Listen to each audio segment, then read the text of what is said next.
Good evening. This is Akashvani. I am Amrit Bhushan with the world news.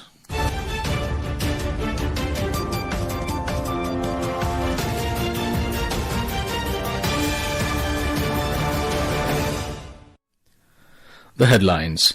External Affairs Minister Dr. S. Jaishankar reaches Moscow on a two-day visit to Russia to co-chair 27th India-Russia Intergovernmental Commission on Trade, Economic, Scientific, Technological and Cultural Cooperation. Former Pakistan Prime Minister Imran Khan's party files contempt petition against government for defying Supreme Court order. Kazakhstan votes in parliamentary election as President Kassym-Jomart Tokayev seeks to consolidate power. BRICS Sports Ministers meeting concludes in Visakhapatnam with adoption of joint declaration to strengthen cooperation, inclusiveness and mutual respect in sports. And in FIH Hockey World Cup, India to face Australia in Netherlands tonight in a must-win Pool E fixture for a semi-final berth.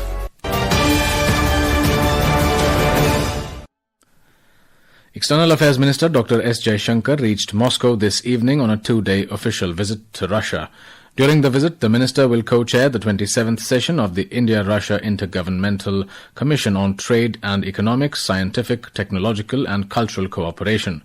He will also meet Russian Foreign Minister Sergei Lavrov and exchange perspectives on regional and global issues. The Indian Navy's sail training ship INS Sudarshini arrived at Lisbon, Portugal as part of her ongoing Lokayan 26 transoceanic expedition. The three-masted bark made a grand entry through the Tagus River, showcasing traditional sailing and seamanship skills. The Defence Ministry said that during the port call, the ship's crew and trainees will participate in professional exchanges, cross-deck visits and cultural engagements with Portuguese naval leadership, local authorities and the Indian diaspora. Commerce and Industry Minister Piyush Goyal will be on a four-day visit to Japan from tomorrow till the 27th of this month, travelling to Tokyo, Nagoya and Osaka, leading India's largest ever business delegation to Japan. The delegation comprises more than 200 business representatives and spanning sectors ranging from manufacturing, semiconductors, clean energy and steel to automotive, financial services, healthcare and startups. It added that the visit will also open new avenues of cooperation in high-technology manufacturing and next-generation industries, sectors central to India's vision of Atmanirbhar Bharat and Vikasit Bharat at 2047.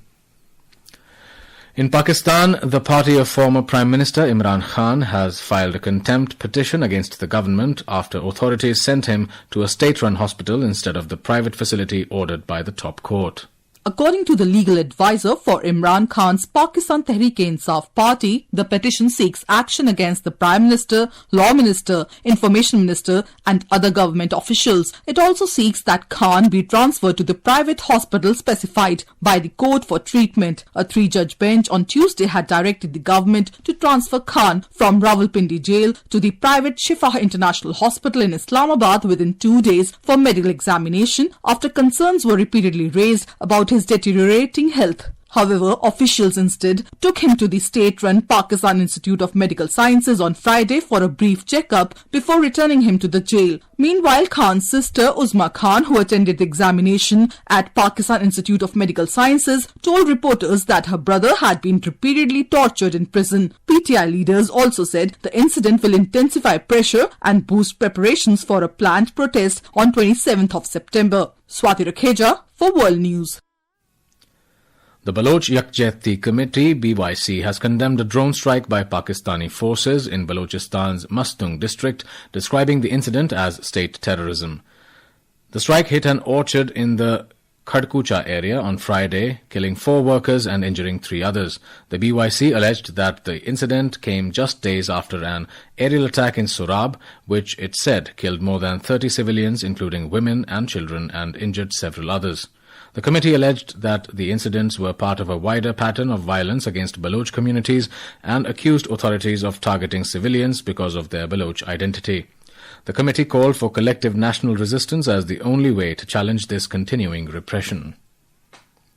This is Akashvani. You are listening to World News. We bring you the top international news and updates from around the globe. Kazakhstan is voting today in a parliamentary election that is expected to further strengthen President Kassym-Jomart Tokayev's grip on power in Central Asia's largest country. The election was triggered by the adoption of a new constitution earlier this year, which restructures the country's parliament from a two-chamber system into a single chamber. Kazakhstan's Supreme Court last month said that the new constitution allows Tokayev, who took office in 2019, to seek another 7-year presidential term. The election marks the first vote for the country's new single-chamber parliament known as the Kurultai. The pro-presidential Adilet party is widely expected to win an overwhelming majority. Several opposition parties, all of which are seen as broadly loyal to Tokayev, are also contesting the election. The BRICS sports ministers' meeting concluded at Visakhapatnam in Andhra Pradesh with unanimous adoption of the Sports Joint Declaration. The declaration reaffirms the commitment of the member countries to strengthen cooperation in sports through dialogue, mutual respect and inclusiveness. The meeting was held under India's BRICS Chairship 2026. Addressing the gathering, Union Youth Affairs and Sports Minister Dr. Mansukh Mandavia called for building a strong BRICS sports partnership with practical and sustained cooperation. Our correspondent has the details.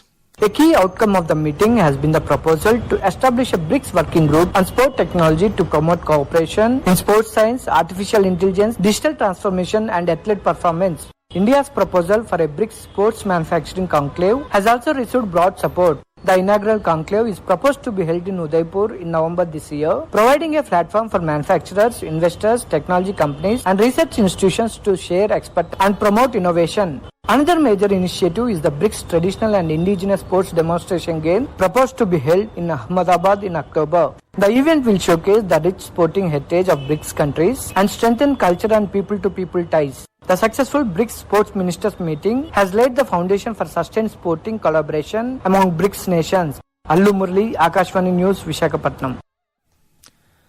Iranian Foreign Minister Sayed Abbas Araghchi today dismissed renewed U.S. threats of economic sanctions against Tehran, describing them as a recurring tactic and saying Washington has no choice but to engage with the Iranian people respectfully.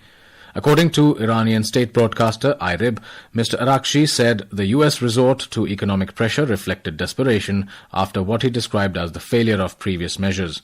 His remarks came after U.S. President Donald Trump announced what he called an economic D-Day campaign against Iran, describing it as the most severe economic operation ever imposed on a country and urging U.S. allies to join Washington in isolating Tehran. President Trump said the measures would target Iran's key economic lifelines, including oil smuggling networks, financial transfers, exchange houses, ship registries, and front companies.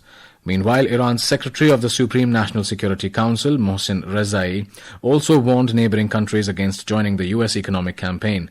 He said Iran was not seeking escalation but warned that Tehran would regard neighboring countries as enemies if they supported Washington's pressure campaign.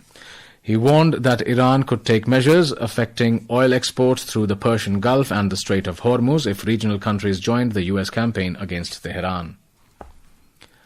A boat carrying migrants capsized off the coast of southern Tunisia, killing at least 2 people and 12 others missing after migrant boat capsized. One survivor was rescued. Guard spokesperson Hossein Eddin Jebabil said the authorities recovered 2 bodies and transferred them to a hospital on the nearby island of Jerba. In the FIH Hockey World Cup, the Indian women's team will take on Australia tonight. India must win this match to stay in contention for a semi-final berth. The Pool E match will begin at 10:30 p.m. Indian Standard Time. And now, before we close, here are the highlights of the bulletin. External Affairs Minister Dr. S. Shankar reaches Moscow on a 2-day visit to Russia to co-chair 27th India-Russia Intergovernmental Commission on Trade, Economic, Scientific, Technological and Cultural Cooperation. Former Pakistan Prime Minister Imran Khan's party files contempt petition against government for defying Supreme Court order. Kazakhstan votes in parliamentary election as President Kassym-Jomart Tokayev seeks to consolidate power. BRICS sports ministers meeting concludes in Visakhapatnam with adoption of joint declaration to strengthen cooperation, inclusiveness and mutual respect in sports. And in FIH Hockey World Cup, India to face Australia in Netherlands tonight in a must-win Pool E fixture for a semi-final berth. That concludes tonight's World News Bulletin. For more updates, stay tuned to Akashvani. Good night.